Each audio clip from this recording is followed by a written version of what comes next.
What's up guys, Jordan from Bennett's Customs. We are back on another episode, working on my Roadster.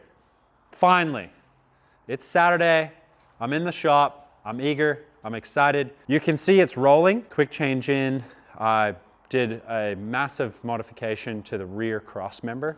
I sort of blended in a Model A cross member into a 32 cross member. So we got the Pacific quick change in there.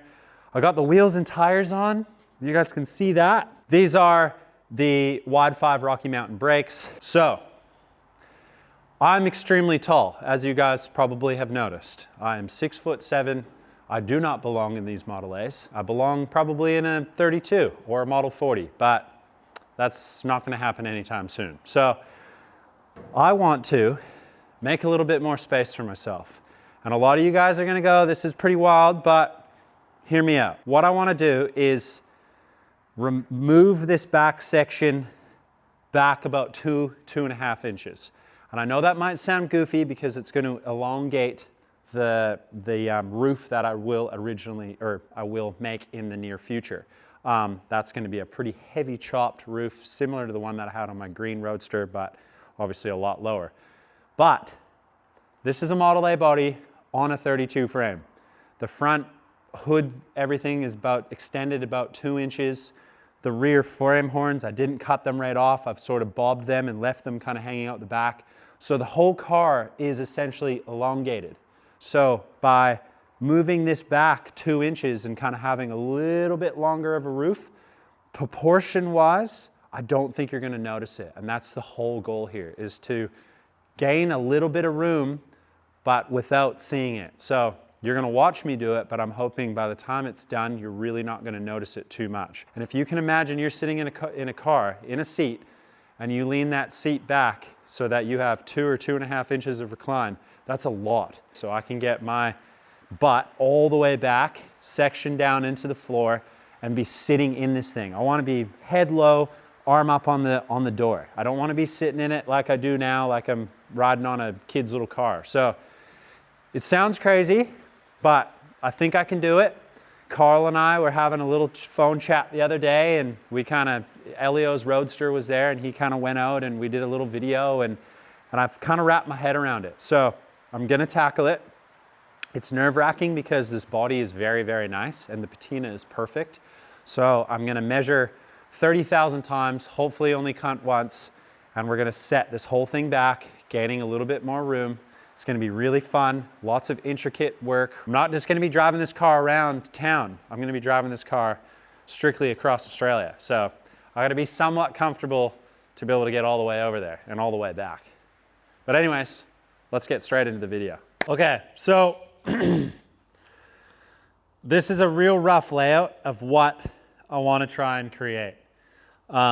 Basically, I'm gonna try and cut along the top of the belt line on the inside of this belt line here, and then this piece can be like removed. And then what we're gonna try and do is sort of slide it into place. This will become narrower because it's gonna come back and sort of pull in a little bit, and then we'll have to fill that piece in. But this is just, I put this tape on here to kind of give you a gauge of what I'm trying to do. So this essentially is gonna come back, say 2 inches or 2.5 inches. I haven't quite decided yet. I might just take this piece off and then sort of slide it back to say 2 or 2.5, drill a hole, cleco it into place, and then have a look and see what it's gonna look like. And we're gonna precisely try and scribe it out, exactly where we're gonna try and take the material from. And fingers crossed, it will do exactly what we want it to do. It's a shame because, you know, a lot of people are gonna say like, why would you ruin this? You know, it's fine the way it is. And it totally is. And this is like beautiful. Like this swage line through here and this one here is amazing. Like for the age, considering that this is 1929, it is crazy how the condition, especially even this quarter panel, it's in such good shape. But that is the best part because it is in such good shape. We should be able to just sort of bring it back and set it up exactly where we want it. And you know, worst case scenario is it doesn't work and I just weld it back in and blend it all out and then match the patina, and then we're all, you know, we're all good to go. Try and figure out exactly where we want to do the cut. And then I want to sort of scribe it out without taking away too much material.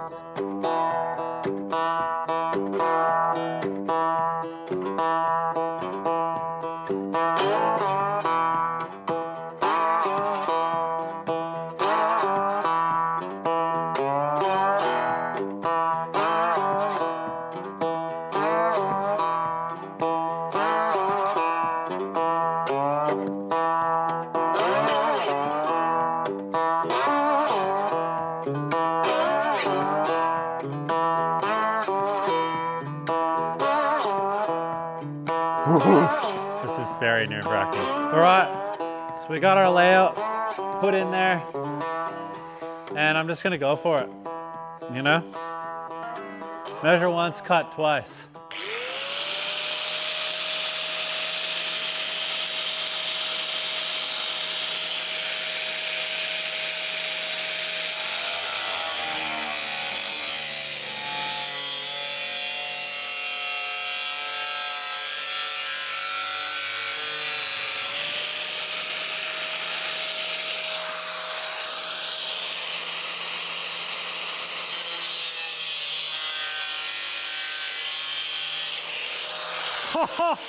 Oh, I just put a cut right into this beautiful quarter.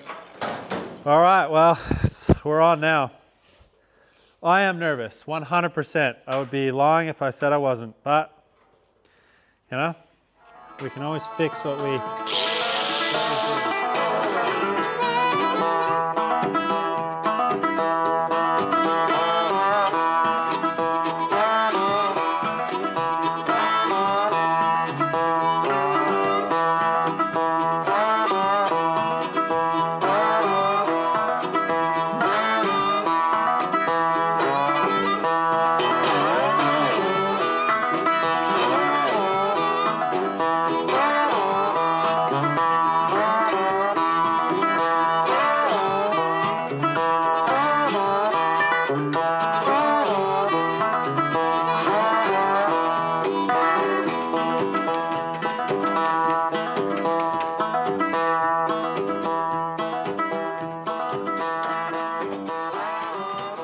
So that's the frame I was talking about.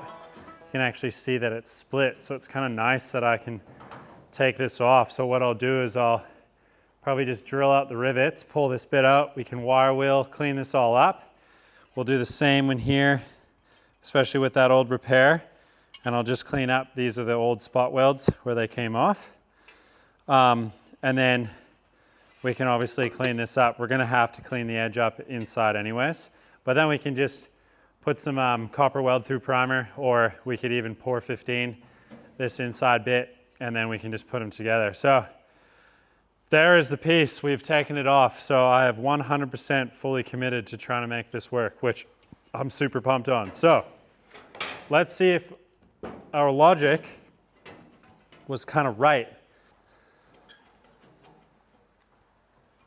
Just like that, fill the void, trim this out, and you know, we've just brought the opening back. So I think it's gonna work. I'm actually really pumped now. Sick, I'm gonna be comfortable. Well, as comfortable as you can in a nice Model A with a stroked flathead. Ooh, spoiler alert.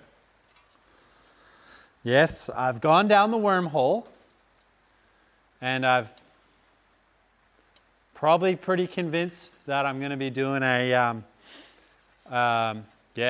stroked flathead in this. So I got all the right bits. I'm not gonna run a scat crank like a lot of people probably would do. I'm gonna run a 4-inch Mercury crank. Hopefully I can get it offset ground. I got some 21A rods out of an early 21 stud, which is kind of the secret recipe. And then just need to get a set of Ross pistons and the rest, but everything else is here. So I just thought, gonna build one flathead for now, for myself personally. I'm gonna do it right. I wanna have a nice cranky sounding flathead. That's massive thanks to Theo at Around the Block Engines. He's a Canadian fella as well, and absolute wealth of knowledge. And it was really amazing to reach out and ask him questions. And you've probably seen a lot of my videos. I do talk about like reaching out to people because, like, I don't know, I feel like some people maybe, you know, their ego won't allow them to like be vulnerable and reach out and ask questions because they don't want to look stupid. But I love asking dumb questions because you get smart answers back. And that's literally the only way you're ever going to learn. So we've trimmed out the support. So we're just going to, again, same deal with that. We're probably going to kind of reinvent that a little bit, put in a little gap there. So this is kind of where we're at. So it's going to go something like this.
So it looks like I've got the majority of the hardware pulled out for this upper panel. It's kind of sitting in place on one little pivot of a broken bolt there, and then up here where there's an old weld. So I'm kind of hoping I can just MacGyver it a little. But I'm just going to get under here. And the whole idea too is that this panel, you know, is quite flat in this bottom bit, but up here it's got a lot of curve. So I didn't want to be taking anything out of here, and I also didn't want to just cut and have a big weld seam all the way down. So once I get it off, I'll kind of explain what I think my plan will be to, you know, there we go.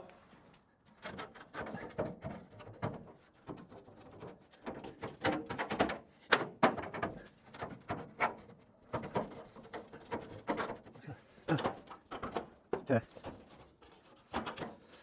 Should be okay. It's kind of nice. There's a lot of surface rust in between all these jams, so it's probably a good thing we're kind of getting in here to get a bit of this out of there. Sweet.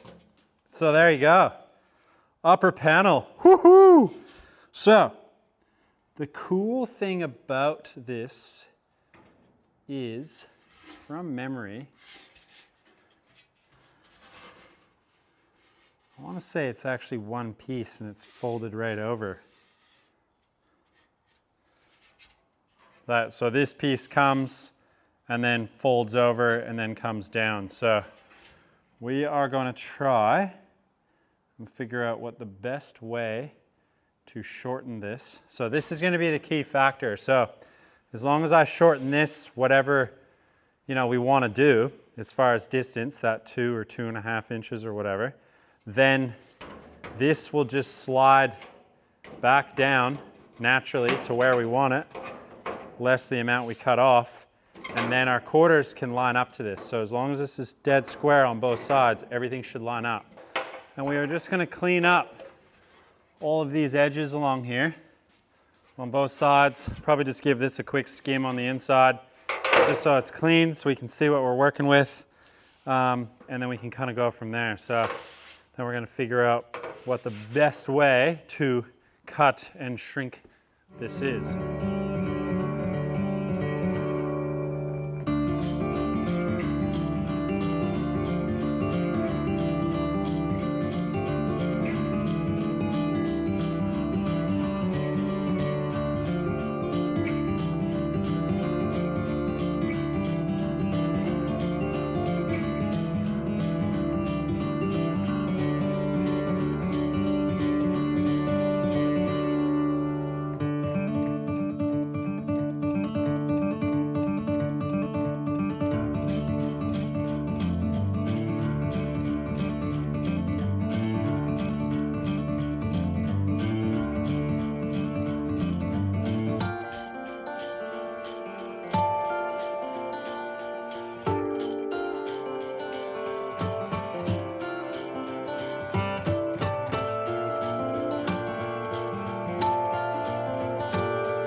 Okay, so we got it cleaned up on the inside, bit of that surface rust out of there.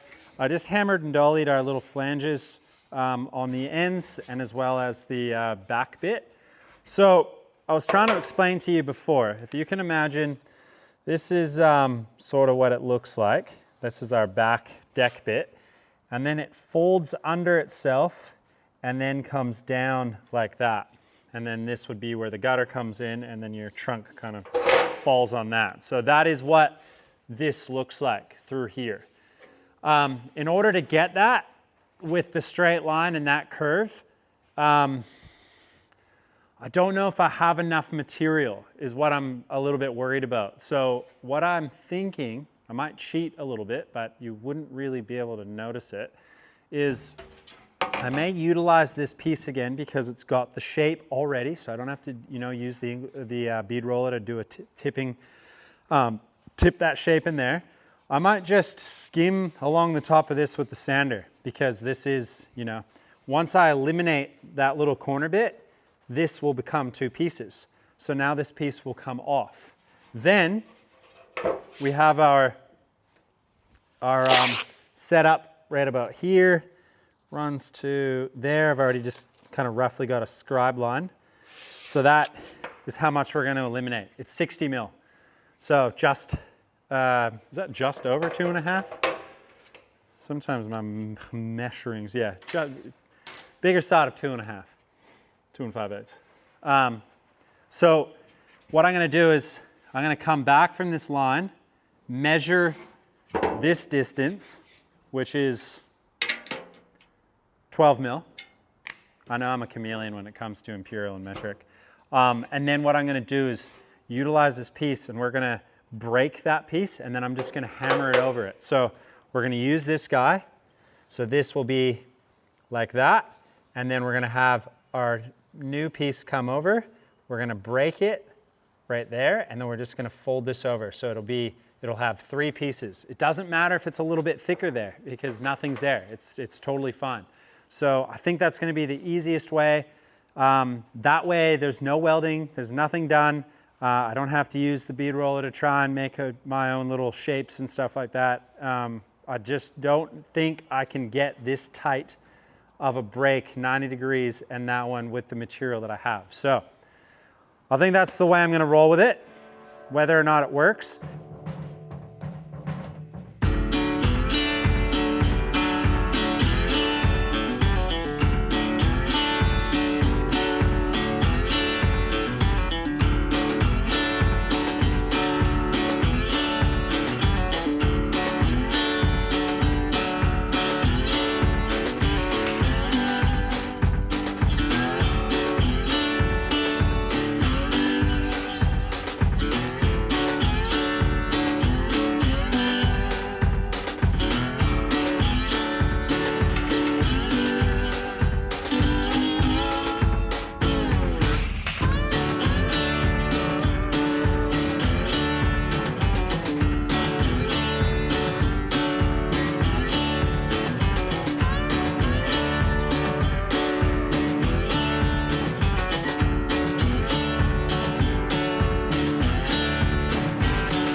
we got the catwalk set up and we have our original piece. Now I could make a new one of these, but I don't necessarily need to. There's nothing really wrong with it.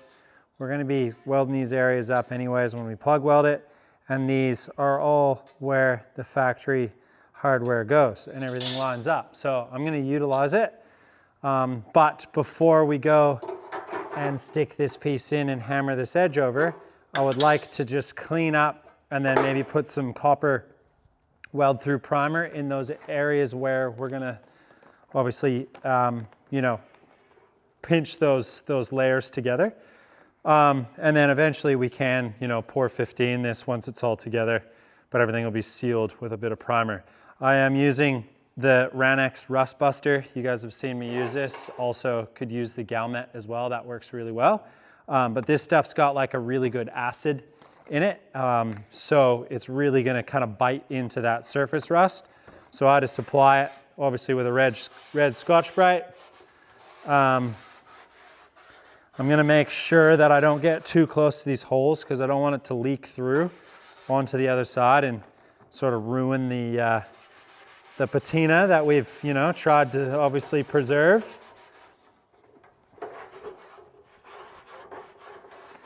But this stuff works really well. It's also like a bit of a sealer too.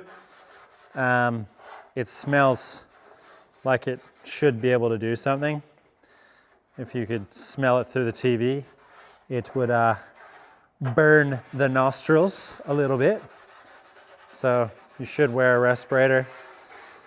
Unfortunately, sometimes when I'm talking, I can't wear it, and you really want to wipe it off too, otherwise it kind of, like, until it's fully dry, it's sort of sticky.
So right in here, we have this little area that is originally where it was sitting. Now we're sitting way back here.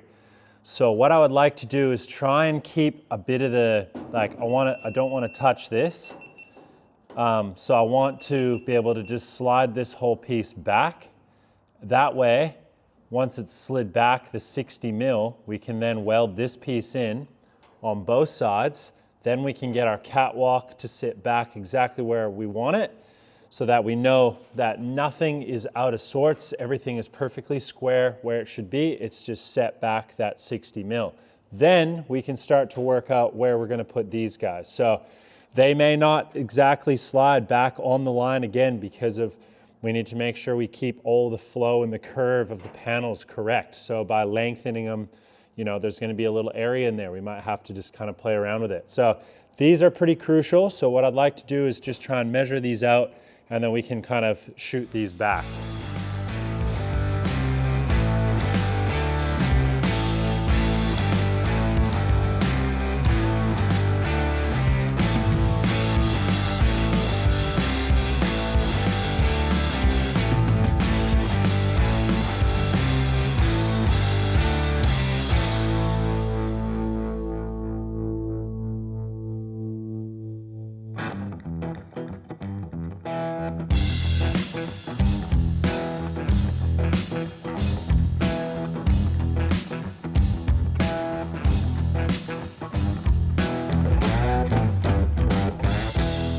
Okay, so pre-welding this in, this is that existing frame that we had to drill those spot welds out of.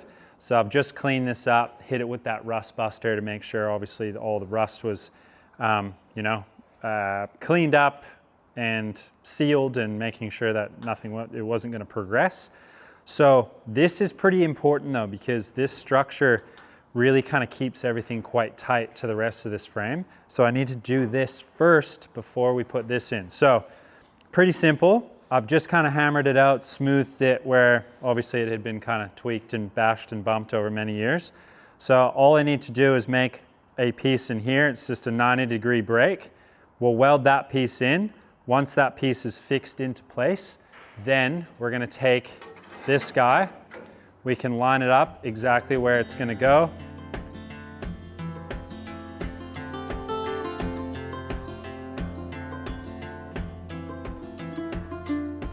On the road, headed back to New Orleans, driving in the country past old-timey scenes. Big birds were singing in the tall willow trees, mighty fine. 3 words written on a paper bag, I miss you, was written in a message in black, thrown in a van 2,000 miles back, a better time. And how many souls and times that I've told. Because I'm just going to tape this area off. We're going to spray this with a bit of copper weld through primer.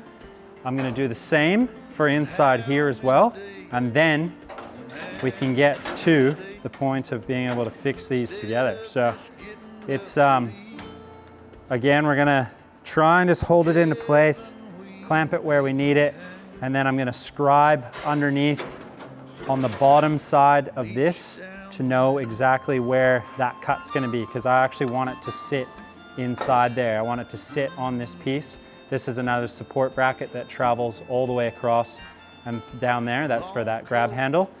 So I don't want to cut more into the body if it's not necessary, and I don't believe it quite is. So I think we could just get away with putting it in there, and we can just scribe that piece. Although, having said that, it does sort of flow it in a little bit better. You know, that piece is untouched. We can just kind of scribe it and cut that out. I think it's really much of a muchness. I don't think it really matters too much. Caught a glimpse of the sweetest girl's face I ever knew, and how many souls and times that I've told of places that had like to be, and how many days when I could have stayed instead of just getting up to leave. And given we make time, I'll meet you down the line.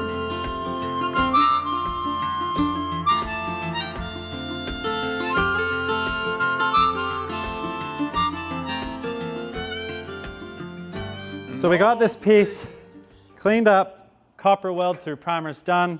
Same with on the back side in here. We've cut, we've trimmed.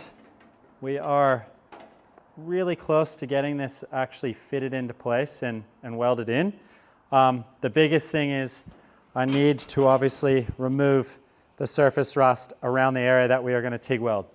Obviously, being that we're going to be TIG welding this in, TIG welds hate any type of porosity, even on the backside. So I've already cleaned the backside as best I can.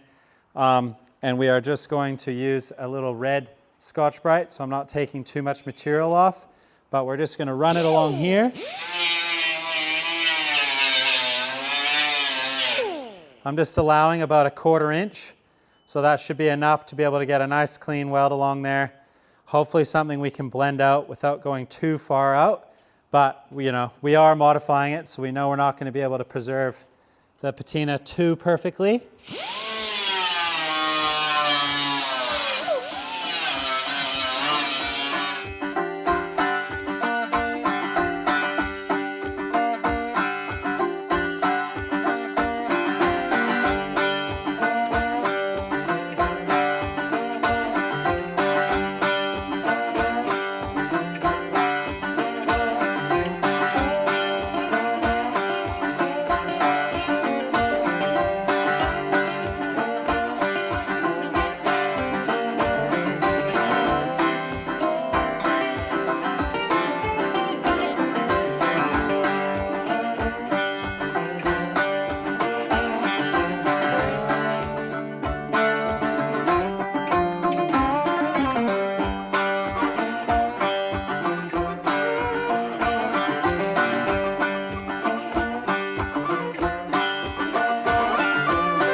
You got to remember too when you're doing these that each weld shrinks, which is going to bring those pieces of metal tighter together that you're trying to weld. So you usually want to tack, planish it to let it relax again, tack, planish it. In this case, I have done these 3. I just didn't do those 2. So I'm going to hopefully be able to take this clamp off, get the hammer in that little area. It's a little bit tricky. There's a bit of a rise there, but I should be able to get it on and just knock.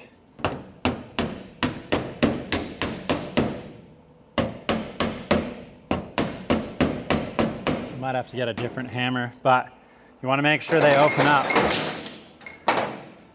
Otherwise, it gets really, really tight. Sort of what we're kind of working with now. So we need to just open these 2 up a little bit to allow this to come back out a bit more. And then we should be able to kind of get those guys a little bit better.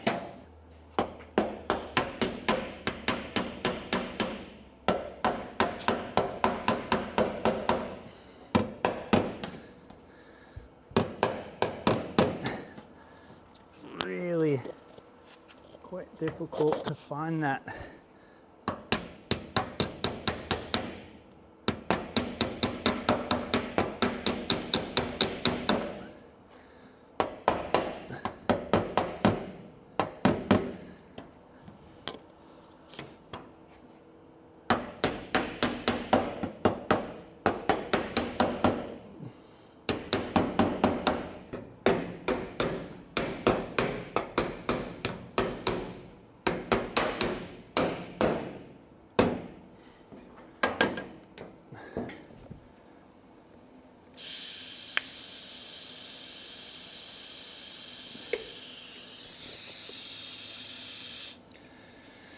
Then we can go back and just, you can see where I've hammered it sort of on a worse bit there and I've scored it. So I'll just go back in there after and find the right anvil that will sit in that area where we want it, and then we can just very delicately slap it out. But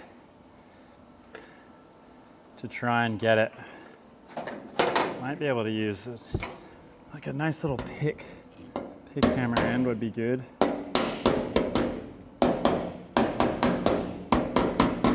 Oh, that's better. Okay, we'll get a tack right there.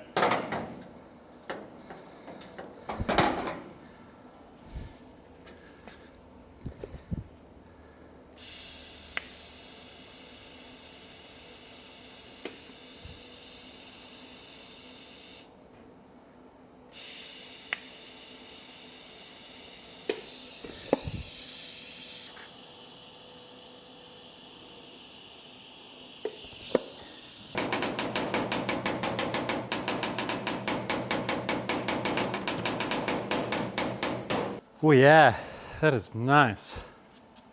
All right, so we got a lot of that side finished off, that inner structure welded in, copper weld through primer done. It's exactly where it needs to be. Everything's lining up really well. You can see I've obviously done some closed tacks. We just held this handle on just to see what it was gonna look like, where it was gonna be fitted in the original place. The catwalk, the edge here, it just turned out really, really well for how I was gonna try and do it in a more complicated manner. And I kind of like that I utilized a lot of the original bits, other than making that little extension for the structure there. But everything else is kind of, we've used it all. And I've kept, all of our cut off pieces. So you can imagine that's how much that we've taken off, which doesn't seem like a lot. Actually, it's this plus, it's actually 60 mil. But it's made a massive difference. Overall, if you really stand back, I'd love if the weather was nice today because we'd roll it outside. Actually, just kidding, we wouldn't because there's no rear end in it. I've actually blown all it apart because I'm gonna final assembly that quick change, which you guys will see coming soon. But just the overall look hasn't really changed that much. It's not too drastic. So, if I hadn't have filmed this and put this out as a video, for sort of the average dude that's gonna look at this car, they may not pick it up. For a guy who's got a real trained eye, especially for this stuff, then you probably would see a couple, couple little areas there where it does look a little different. But, I needed to do this, and I'm kind of happy. Carl and I spoke about doing this a long time ago. We actually drew it out with chalk. We were gonna, one day we were just gonna crack on and actually do it, but kind of decided against it. I don't know if it was just I was a bit, reluctant to cut into a really nice body, essentially. So I'm happy I did. The fitment was a total fluke for how it's actually really come together, to be honest. I thought there was gonna be a couple more areas that were gonna need a lot more work. Everything's kind of closed tacked.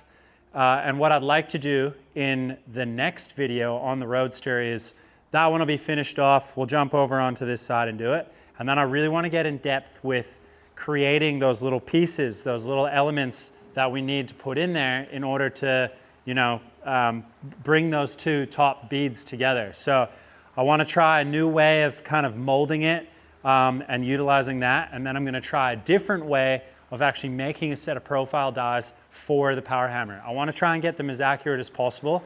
I also want to make a set of dies that are going to be something that I can put in the drawer, and I always know that they will be specific to this. So I think it'll be really cool. I'm really going to go in depth with the smaller details on how to set those up, making sure that we do get the perfect profile. And then again, potentially being able to, not use that piece. There's another piece that potentially we could use to keep that patina, reusing a bit of the sheet metal. But overall, obviously with the trunk down, we got a very nice square line across the back. We still have our two rubber grommets. The other ones are actually right just underneath on that side, as you saw me folded under. But that makes a massive difference. So now I can start to plan out how I'm gonna sit in this car. We can get the plywood in. I do have like 2 different seat frames that I could potentially use, but I think just for how custom I'm gonna have to make this, I'm better off just making my own out of some plywood that we can then get upholstered. I do want my bum to sort of sit maybe below the sub rail a little bit with obviously some cushion, because I want to be able to see directly out of there. And again, this is set back quite a bit. These are sort of fixed, but what I'm going to do is modify them. I want to bring that windshield forward a bit, because when you have this and a top, it kind of doesn't really look that good in my opinion. So I want to bring it back up, not quite dead, where the factory ones would be, but I'll lay them back a couple of degrees, and then we're going to be able to get that really neat profile for the roof. So lots more coming on this. The momentum is large. I want to smash as much of this out as possible. I have another baby on the way. My partner is pregnant, and we'll be seeing another little grommet be running around very soon. So I know that my time is very precious. So I need to, put it where I can, because once 2 kids come, I'm assuming that it's going to be more like having 10 kids for 2. So, you know, we're going to be juggling around a little bit. So I just don't want this to get too far on the back burner. I want to keep the momentum going on it as well. But yeah, hopefully you guys enjoyed that. I certainly did. It feels really nice to kind of work on a personal project. And I know that you guys have been asking what's going on with this and where we're at with it. So yeah, hopefully you kind of like the overall appearance of it. The new wheels and tires I'm so excited about. And then we're going to do some bobbed rear fenders. There's so many custom components going to be done to this car in the aspect that you're going to have to look for them. Otherwise, it's going to hopefully look like it was just something that came out on the assembly line and, you know, real subtle bits and pieces. But anyways, hopefully you guys enjoyed watching me extend the cockpit on my Model A Roadster. You know, I'm hoping there's a little couple of things in there that you might be able to take away from it that you can use on your project at home. But anyways, it's a long weekend here. I'm going to get stuck into doing a bit more creating. I've got the juices flowing. So we'll see you guys next week on Bennett's Customs. Make sure you like, subscribe, hit notifications. Joshy boy. Eating. Murdoch. Have a drink. But yeah, we're on.